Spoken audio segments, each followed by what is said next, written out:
Hi everyone, thank you for joining today's webinar. I will be talking about coping with grief and loss as a domiciliary care worker. I'm Ilaria and I'm the onboarding customer success manager here at Nursebuddy, and I'll be your host for today's session. This is the fourth installment in our care webinar series, which is tailored specifically for frontline care workers, so it's great to see so many of you here. Today we're joined by Jeanette Forwell from Serenity Coaching. We're excited to welcome as she brings her wealth of knowledge on grief support and emotional resilience. Jeanette is a grief support coach with years of experience in helping those who care to navigate loss. She founded Serenity Coaching to provide compassionate guidance to those affected by grief. So for care workers like yourself that could experience the loss of a client, a sudden change in a client care setting, or even shift in the professional responsibilities. Jeanette helps people learn how to manage grief, calm the nervous system, and recognize when grief is affecting the well-being.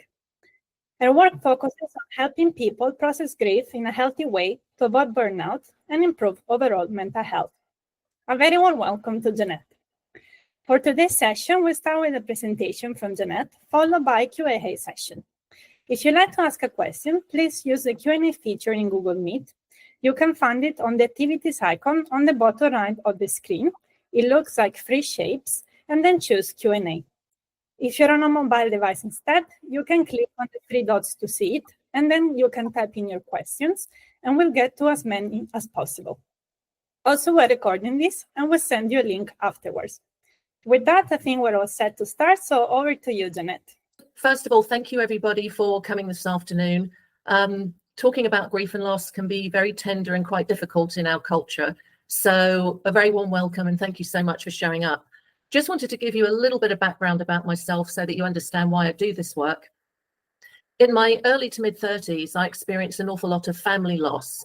And the very last loss in that series was my best friend. So by my mid 30s, I really was not in great shape. And I struggled to find the right kind of help. It took me a long time to actually heal from my grief. And I vowed during that period of recovery that when I was better, I would help other people to heal their grief and to understand what grief was all about. So that's what gives me my passion to help others. I also wanted to share with you that during the last 15 years of my mother's life, she needed to have home care. And I, in fact, became a carer for my mum the last 7 years of her life. So I do have a little bit of hands-on experience in the type of work that you guys do. And I have a little bit of an understanding of the sorts of things that you may face on a day-to-day basis. So having said all that, today I've been asked to talk about how we deal with losing clients that we might have built a relationship with. So by the virtue of being a carer, you care, and you're likely to make good relationships with people, good friendships even. So when somebody is no longer in your life, whether it's someone you're actually in relationship with in a familial way, or whether it's a business relationship, so to speak, you know, it hurts. It's difficult. And there are many ways that you may lose someone from your life. It's not only about passing away. It's not only about death. It can be about a change in location for the person. They may need long-term hospital care, for instance, or like my mother in the end, they may end up needing to be in a care home full time. That's a loss. They may also experience something like the worsening of a health condition. And I've put here dementia as an example, because you may find that over a period of time, your relationship with them changes, and maybe even to the effect that one day they may not recognize you, may not remember who you are. Again, that's a loss. Absolutely, it's a loss, and it should be recognized as such. And then there's also perhaps a change in your own world, your care workers routine. You may be put on a different shift pattern. That means you won't be seeing those people again, or you might completely change your job and have different responsibilities. So there again, you may have developed a really good relationship with someone, and then because of a change of circumstances, you're no longer seeing them. That again is a loss. So with loss, we get grief generally. And what exactly is grief? I'd like to propose that grief is not a problem to be solved. Grief happens when we lose something. And when we're outwardly mourning, this is something that can be on display to the rest of the world. So it's quite obvious, perhaps, to people around you that you're upset, that you're mourning, you're grieving. But grief itself and all the emotions and feelings contained within grief is what we actually feel on the inside. And this can be very, very difficult to express, not least because we're under a lot of pressure, I feel, from our culture and society not to display those really difficult feelings. Grief has many faces, and it's made up of a whole mixture of feelings and emotions. Some of those can be quite obvious, things like sadness, despair. You may feel very numb, and then you may feel guilt about something, or you might feel angry. And underneath some of that could be rage. And this is something particularly difficult to acknowledge because it's simply not accepted in our society, particularly for women, I feel, to acknowledge and to feel rage and to express that. So what do we do with it? We tend to stuff it down somewhere. We tend to deny it and keep it held within us. And this can be where the problems can start. I'll come on to that in a moment. But basically, going back to what exactly is grief, we grieve for the loss of someone or something that meant something to us. We grieve for that loss of connection. We grieve for the separation from that person or that thing that really meant something to us, possibly that person or thing that we really loved. And this is very, very normal. If this is how you have felt recently or feel today, there's absolutely nothing wrong with you. It's completely normal. So what does the grieving process actually look like? Well, I wish I could tell you there was a charted path, but there actually isn't. Grief is very, very individual, and we all deal with it in our own way. Sometimes we don't deal with it at all because we simply don't know how to. This is very common. But the truth about grief is that some days are better than others. You may find that one day you can cope quite well and you think, this is great, I'm on top of everything. And another day you might find that it's almost impossible to get out of bed because you feel so awful. The truth is that grief tends to come and go in waves, a bit like the ocean. So that leads me to share with you that healing from grief is not a linear journey. In other words, some people have the idea that healing from grief is a bit like healing from, say, a bout of flu. You'll go to bed for 3 or 4 days, you'll take some remedies, and in a few days' time, you'll get better and better and better, and you'll jump out of bed one day and you'll be back to normal. But the truth of healing from grief is that it's not like that. It ebbs, it flows, it comes, it goes. Sometimes it's really intense and difficult, and sometimes it feels very manageable. This is all very normal. So to try and make life a little easy for yourself, I'd like to suggest that it's about accepting that you will cycle through many aspects of grief. You won't go through stage 1, stage 2, stage 3, stage 4, etc., and then you're healed, you're better, you're back to the person that you were. It doesn't really happen like that. I've never met anybody on a grief healing journey who would describe it like that. And the truth is that grief changes you. So when you're going through the healing process, it's also about accepting that grief has changed you and noticing what's changed. And it's not necessarily always bad. So why is it important to heal grief? Well, in essence, all our emotions are meant to be expressed in a healthy manner. So let's take an example. Supposing today we all won £50,000 on the lottery. Boy, wouldn't we be excited? We'd be jumping up and down. We could be screaming, laughing, crying with happiness. We want to tell all our friends. It would be amazing. We would physically express all the wonderful emotions we'd feel. But what happens when we feel emotions within grief that are difficult, that aren't acceptable to express in public in the same way? What we tend to do is we hunker down. We might round our shoulders up. We might pull in, put our arms around our stomach as if we're protecting our emotional center, which is all about our stomach, by the way. But this isn't the healthy way to deal with it. It's more about accepting both sides of life. So this is the good and the bad.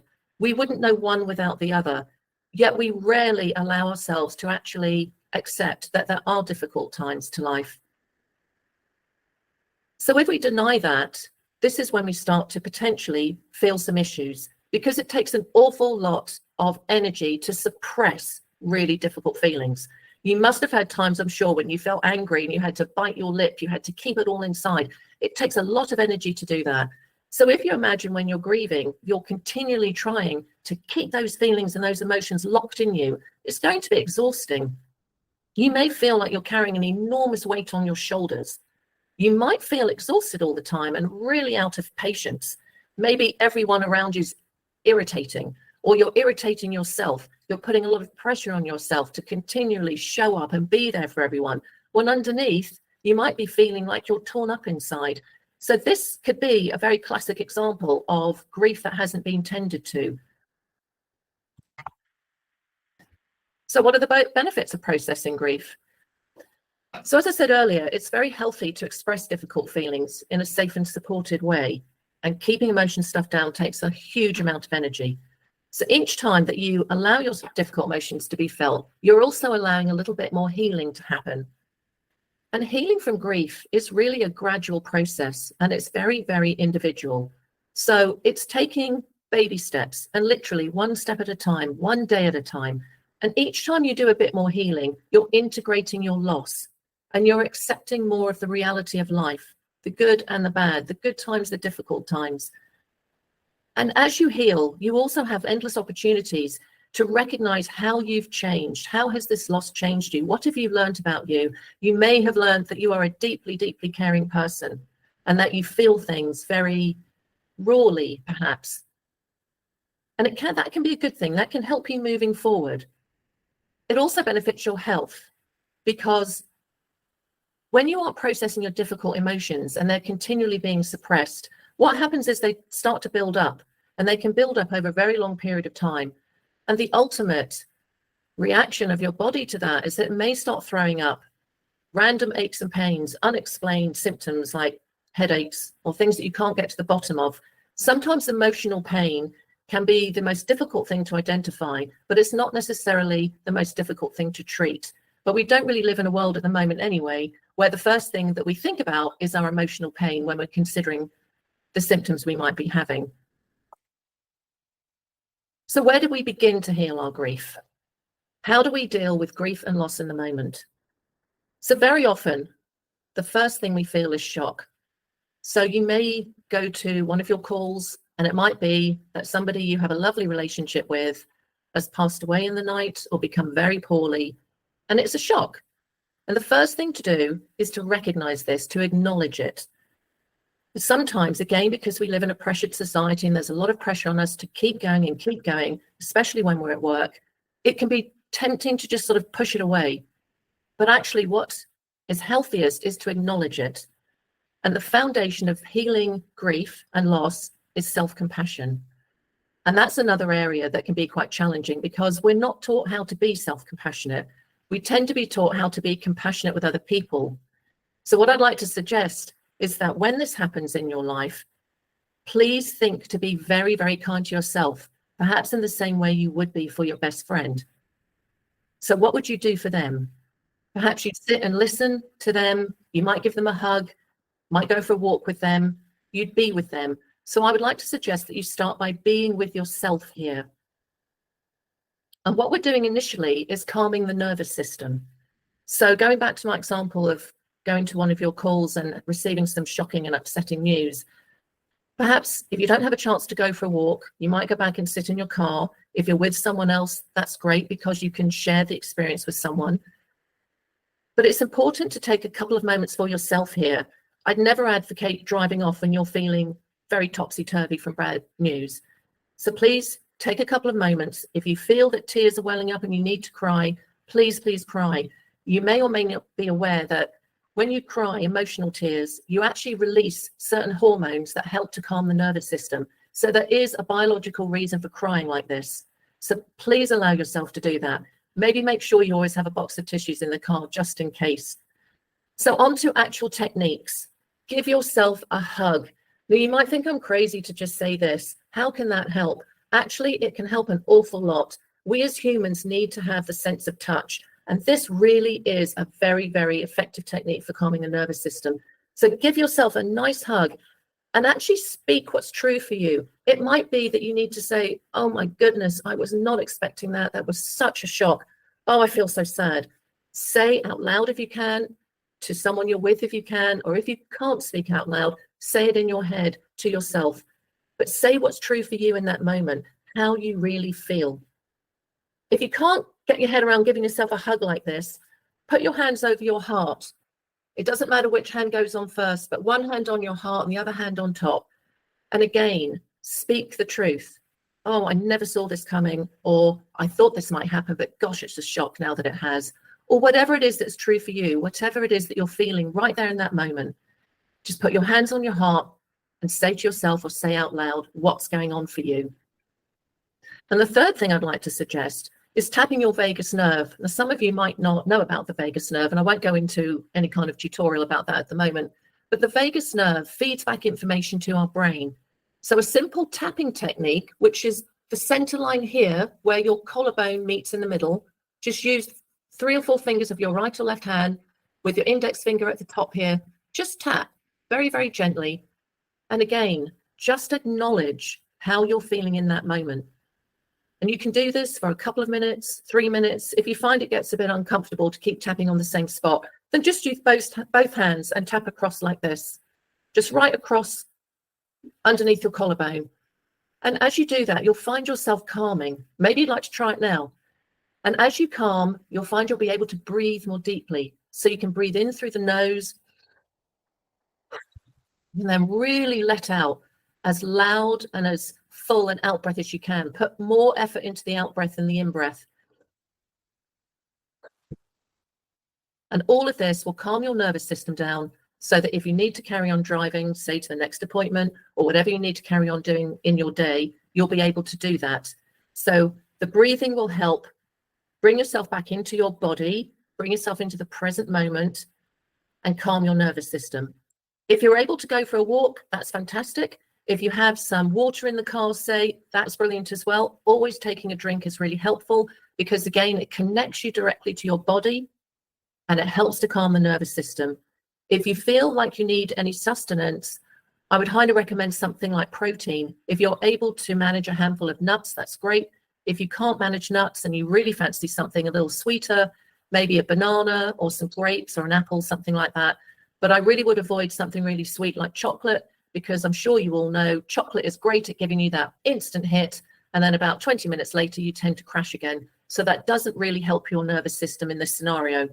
And the last thing I'd like to suggest is telling at least one person what's happened and how you feel. So I don't know if you're able to get in touch with a supervisor or your office or something and just say, I've arrived on my call and I found this has happened. I'm really shocked. I just need a few minutes before I drive again. Then you've shared what's gone on, and that will be of huge benefit. You won't have to carry that information by yourself. Now, support resources for grief and loss. I believe with the Nurse Buddy app, you have an option to say at the end of every shift how you're feeling. So this is a great opportunity to share again. Let somebody else know. You don't have to go into great detail if you don't wish to, but it's really, really important to let somebody know what's gone on in your day and how you're feeling about it. Again, this is an idea because I don't really know what goes on in your individual employment, but if you have team support groups, then that's fantastic. Maybe you could have weekly or monthly calls where you could all talk about how your week has gone, how your month has gone. Again, it's an opportunity for you to say, perhaps if a client has passed away, you can talk about the great relationship you had with them, what you're going to miss about them, how you feel about it. And by sharing that, you're giving other people permission to share too. We're never alone in grief. It's a very common experience for everybody. And we're not meant to grieve on our own. We're really not. Underneath our societal norms, we're really like a big tribe of human beings, and we really are meant to be there for one another. The other thing I could suggest is, if this is appropriate, you might like to write a letter to the person, perhaps who's passed away, or the person who you're not going to have a relationship with anymore. The important thing about this, though, is that the letter is not to be sent. This is purely for you. It's a bit like journaling. In fact, you could do it as a journal if you wish to do a journal entry. It's just an opportunity to write a letter to the person, tell them what you thought about the relationship you had with them, how much you valued it, what you enjoyed about it, how much you'll miss them. Whatever it is you'd like to say, it has huge benefit to get it out of your mind and onto a piece of paper. The important thing, though, about this is, as I said, it's not to be sent to anyone. In fact, when you've written it, tear it up and put it in the bin. Another thing you could do, possibly, if this is appropriate, is send a card to the family. And in that, you could say something simply like, I so enjoyed looking after your mother, your father, whomever. My thoughts are with you all, or I'm holding you in my thoughts. Sometimes simple messages like that mean the world to a grieving family. So leaving you to judge whether that's appropriate or not, that's something else you could do. It's another form of expression. And this is what we're going for, finding ways to express how you're feeling. And then I'd encourage you to allow space and time for your grief. So we're very good often at putting things in boxes or putting things in the background, getting on with our day, busy, busy, busy. But what happens is we then don't make time and space for the difficult feelings to come up and be experienced and be expressed. You don't need a massive amount of time for this. 5 minutes would do. Maybe go somewhere quiet or go out in nature or just have a cup of tea and sit and spend some time thinking about the relationship you had with that person who's no longer here. And if difficult feelings come up, which they may well do, try your best to simply feel them. Try not to add a story to them, but simply feel the feeling. And you know what? If you can do that, it will pass through you and release within 90 seconds. That's all it takes, a minute and a half. So the reason some of these feelings hang around is because our brains get working on them and they add some story to them. And then it's really hard to stop our minds from going down all kinds of tracks. If you can just bring yourself into that feeling, just acknowledging, yes, here is the sadness. Yes, here is the anger, whatever it might be. A minute and a half and it will start to calm down and it will leave and healing has occurred. My last suggestion is local grief support groups. If you're finding that you need a bit of extra support or you're not able to find lines of support within your work or your immediate family or friends, and that can sometimes be the case, there are local support groups springing up all over the place. And of course, you'll have people going to those who've had all kinds of life experiences. They won't be carers necessarily. But going back to what I said, we're meant to actually share our grief experiences with other people. We're not meant to be alone with them. And I know how difficult it is to open up. Once you've actually done that, though, you'll find it easier and easier. And the support groups can be amazing. So it's something to think about. And lastly, as Ilaria mentioned, I run Serenity Coaching. If you're interested, there are a selection of free resources available from my website. The address is on the screen there. There are also some podcasts if you rather listen to me talking than read what I have written about the nature of grief and the nature of healing grief. It's all complimentary. If it appeals to you, please visit my website and help yourself to whatever might be useful. Thank you very much. Thank you so much, Jeanette. That was really insightful. And I really enjoyed that you said that, grief is not a problem to be solved. We need to accept that we need to navigate our emotions and it's not a linear process. And also society is a certain expectation on how we should express these emotions. So thank you as well for giving us some tools to calm the nervous system down. In case you haven't asked your question yet, please use the Q&A function here in Google Meet. We have a couple of minutes before the webinar ends. You can find it under the activities icon that looks like 3 little shapes. But in the meantime, I wanted to ask a question that came through. So how to handle a situation where perhaps a family member could be a little difficult and see the carer as an outsider? Yes, that's very, very, very interesting point.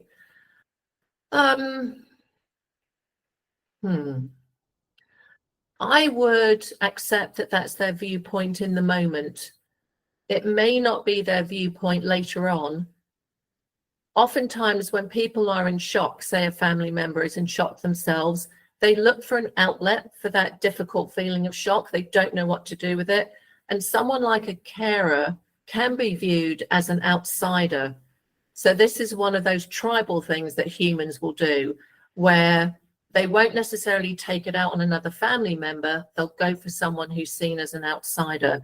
I would hope whichever care worker mentioned that can do their best not to take that personally. I would feel that that is something born of the stress of the moment and the family member simply not really knowing what to do and how to handle things.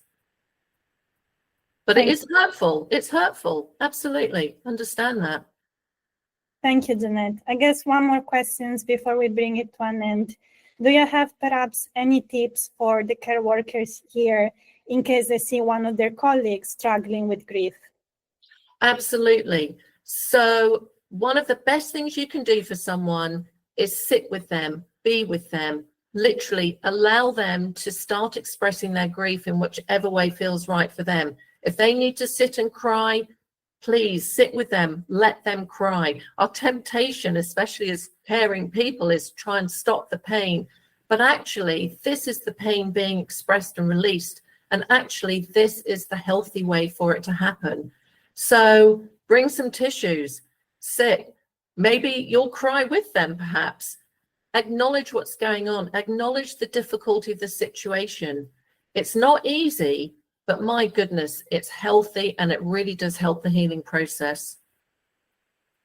Thank you so much, Jeanette. That brings us at the end of today's webinar. So really thank you for sharing so much compassionate advice with us and for giving some practical tools to take away. I really enjoyed this session, and I hope our audience did too. As Jeanette mentioned, you can visit our site, serenitycoaching.com. So do not hesitate to reach out if you need support with managing grief. Thank you so much, everyone, that joined us today. Take care.